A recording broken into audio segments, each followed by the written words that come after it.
All right, let's bring in meteorologist Kristi Gordon now with a look at our weather forecast. I know it's serious, Kristi, but I do like saying the word blob. Oh, it is serious.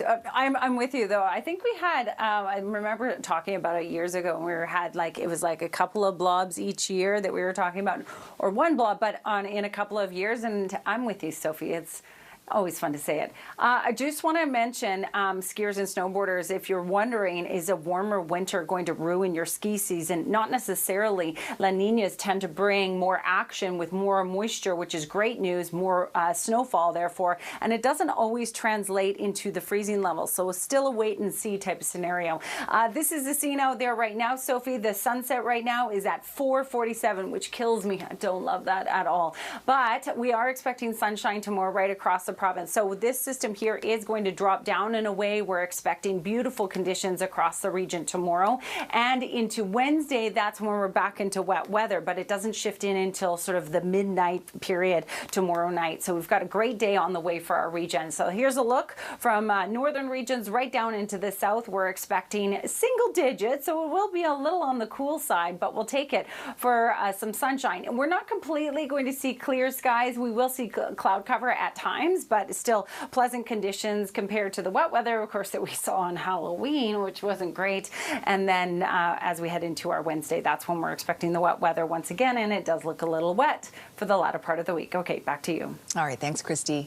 All right, Kristi's here now with a look at our forecast. And also, I guess a lot of people are really interested in how this is going to play out for ski and snowboard season as well, Kristi. Yeah, so really what we know and what Kylie was saying there is that blob really will have very little impact on us because it's still so far offshore for this year. The greater impact will be because of La Nina. Typically for our area, La Nina means above average precipitation, below average temperature, which means great snow. But what we do know is that the above average precipitation signal is a little bit weak. It doesn't always turn out that way. The greater signal tends to be the temperature.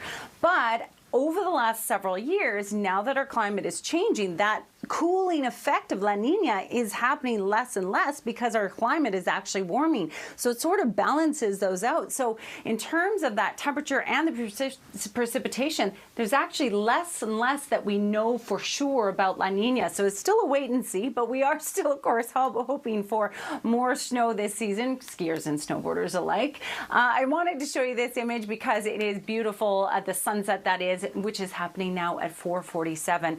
So I hate to see that. But sunny skies expected across the province tomorrow, which is great. So we get to enjoy that sunshine before the rain returns by midnight Tuesday night. So we'll be wet on Wednesday. So here's your forecast for tomorrow with single digits expected all across the interior regions. Lots of sunshine, though, to enjoy. And we are expecting highs to range from 10 to 11 degrees here across the south coast, which is right where we should be for this time of year. But once again, by Wednesday, we're expecting that wet weather to shift in. It will be wet on Thursday, also with a chance of showers on Friday. Hopefully drier over the weekend, though. Tonight's Cloverdale paint weather window is actually what I showed you earlier, which is the sunset, because I'm just trying to really enjoy it for a little bit longer. Because, of course, we work in the evenings and don't get to see this anymore, do we, Chris? No, bit of a shocker when that time change happens over the weekend, for sure. Driving home is going to be a lot darker.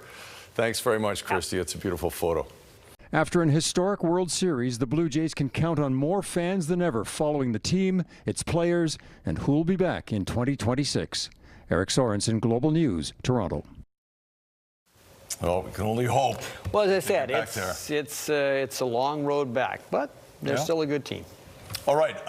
Listen, last week, you'll probably remember, folks at home, we mentioned how donations during the 10th annual Variety Week allowed the organization to help 588 kids. But we also mentioned that new matching donors allowed the campaign to be extended another week. And now we can tell you that folks from around the province came through in a very big way. And thanks to our generous donors, Variety can help 652 kids with a grand total of $1,944,000 raised. So thank you so much again to the Variety families, the folks at Variety for all of their work, and to you at home especially for making a huge difference in the lives of those kids. It's always fun to see the stories and how the money is used to help improve lives. Okay, before we sign off here, one last word on weather from Kristi. Well, I think we've got a great day in store for us tomorrow. Make use of it because it looks like we're into the wet weather by probably midnight tomorrow night, and then wet on and off through the latter part of the week. But I am still keeping my fingers crossed for next weekend. Oh, it's days away, but there's a chance it could be dry, which will be nice because we sort of need it. Yeah, it's been a little soggy for the kids lately, especially that Halloween night. All right, thanks very much, Kristi. Yeah. Go Canucks. Any update in the score so far? Last time I checked, it was still 1-1. 1-1. All right, thanks for watching, everyone. Have a great night. We'll see you tomorrow.